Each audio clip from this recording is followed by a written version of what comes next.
Magandang hapon mga kabay. So meron po akong estimate dito. Dito 5889 pa rin mga kabay. Dito 5899. Wala, baliktad. Dito 5899. 10 kilos jackhammer pa rin. So ito mga kabay, titesting natin.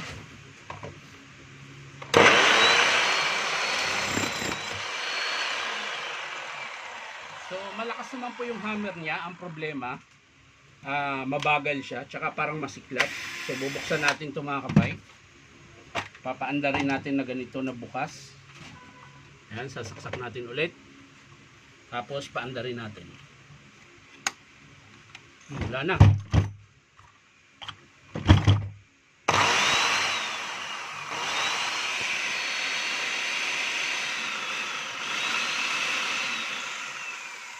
So sobrang lakas po yung siklab niya.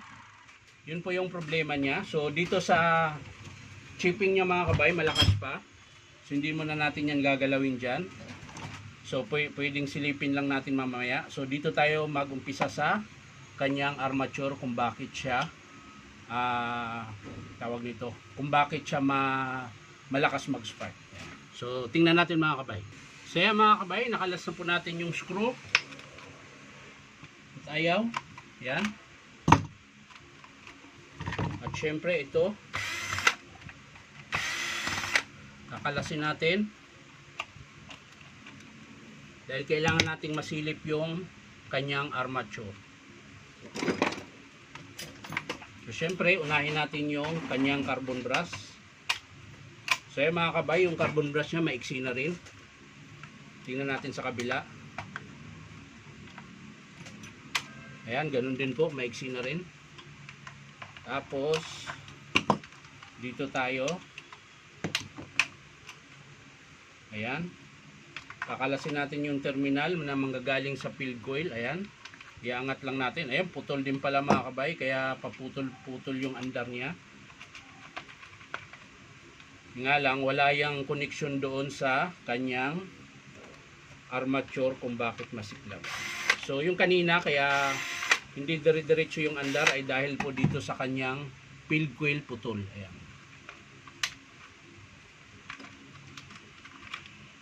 So ayan mga kabay. Oh, ayun.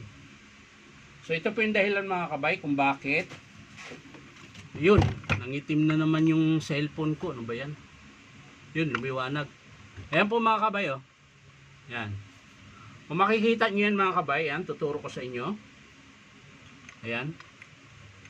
Yan po yung sira nung armature. Kung mapapansin nyo rito, pagdating dito, makintab. Ayan. Yan, makintab. Tapos pagdating sa sira, ayan, itim na. Yan. So, yung bar niya nasira mga kabay, 1, 2, 3, 4, 5, 6, 6 na bar yung nasira. Ayan. So, manipis na rin po yung bar niya. Kaya po siya masiklab. So, sa field coil naman mga kabay, ito ang sira niya. Ayan, putol. Kaya po siya pahinto-hinto. Pero ito walang problema. Pwede nating ihinang yan. So, ito lang po talagang armature ang hindi na pwedeng ihinang. Ayan. So, ang dahilan po kung bakit masiklab siya mga kabay ay dahil po dito sa kanyang armature. Ayan. At syempre, magpapalit din po tayo ng carbon brush. Ayan. Tapos, yung detain niya mga kabay, ito, kung mapapansin nyo, mahirap pisilin yung switch. Wala na po siyang para siyang spring na may paublong na bulitas. Ayan. Yan po yung nagko-control para swabe po yung pag on-off dito sa trigger.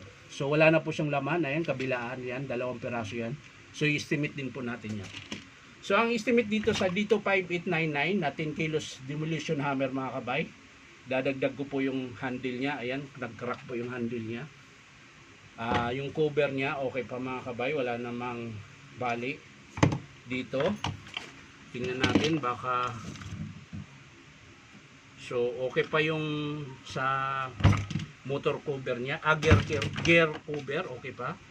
So silipin lang natin yung connecting rod mga kabay, baka maluwag na.